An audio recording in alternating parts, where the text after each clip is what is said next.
Hi, my name is Steve Norton, and this is my piece, the Diptych, which is a two-panel painting. First, I'm going to talk about the right-hand side, and then I'll talk about the left-hand side, and then I'll talk about the juxtaposition that I've created by putting them together. So first of all, this piece was, I work from photographs, and so I went to Barcelona, and there's a wonderful museum there now, butcher the pronunciation, but it's the Frederic Mares Museum in Barcelona. It's behind the big cathedral there.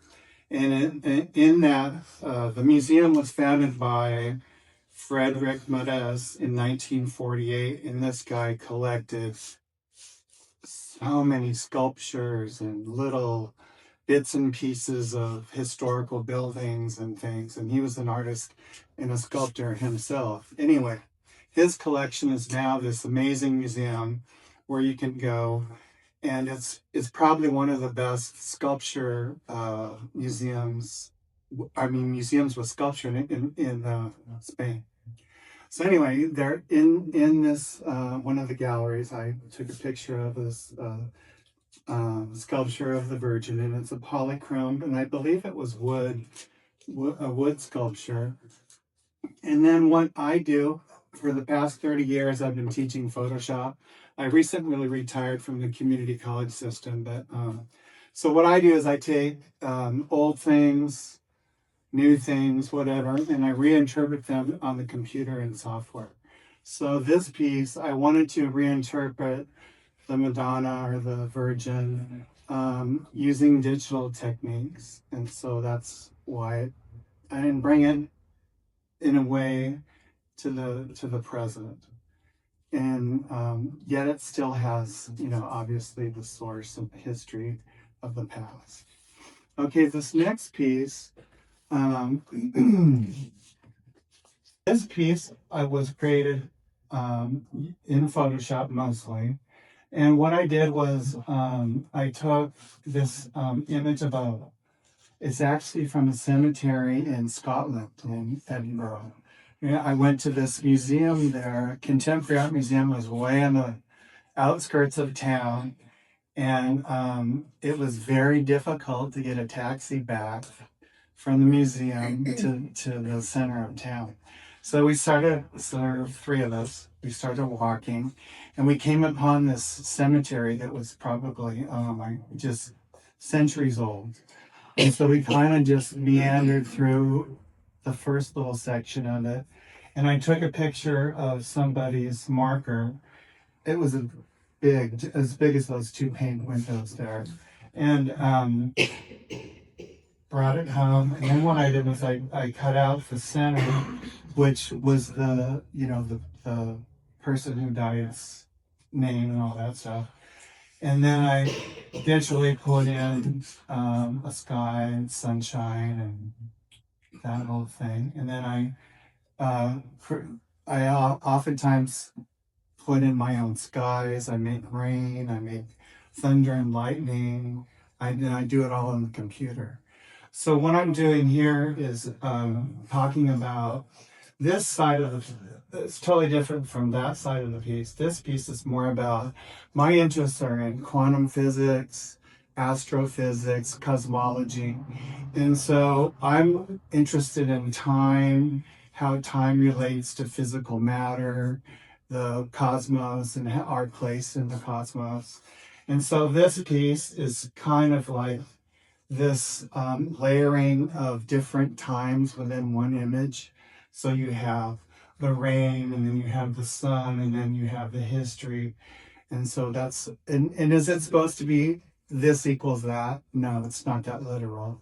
My work is intuitive when I work. I don't know what gonna look like when they're finished.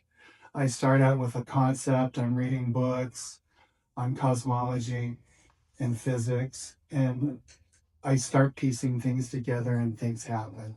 And I guess that's the magic of art, I suppose.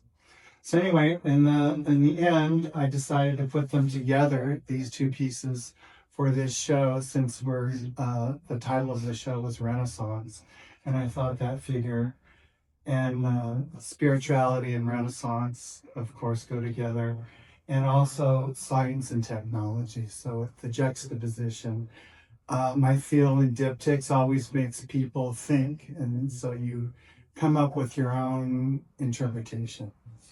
So that's basically it. So next artist is Dixie. Wait. Oh, question. Sorry. So even after what you said, I'm puzzled by the juxtaposition. Because to me, both of them stand alone very nicely. And so I heard what you said about, so in that sense, yeah, if I look at the diptych, So how I does have to work harder if I look at a diptych. Right? how does religion fit in with science and technology? Okay. So that's good. That's good. And then my other smaller question is where did you find the pasture and the sunset clouds? Oh, this. I do take a lot of my own photos. So you shot that? No, I didn't try. I didn't shoot this. This little hill down here is AI. It's the first time I've ever used it. AI is intruding on art. Yeah. So I actually buy a lot of photos from stock photographers that like I have this one guy does really super high resolution photos of skies and clouds and things, and so I bought a package from him, and I'll use those and put them in. But most of the time, I'd say 90% of my work is my own photographs. But I do, piece other stuff in. I don't steal anything off the internet. It's low quality, low resolution. But I will use high resolution stuff that I purchase. I like the way the green hills that are in the kind of seek into the flowing down. Oh yeah, kind of. Yeah, I really like that. Thank you. Any other questions?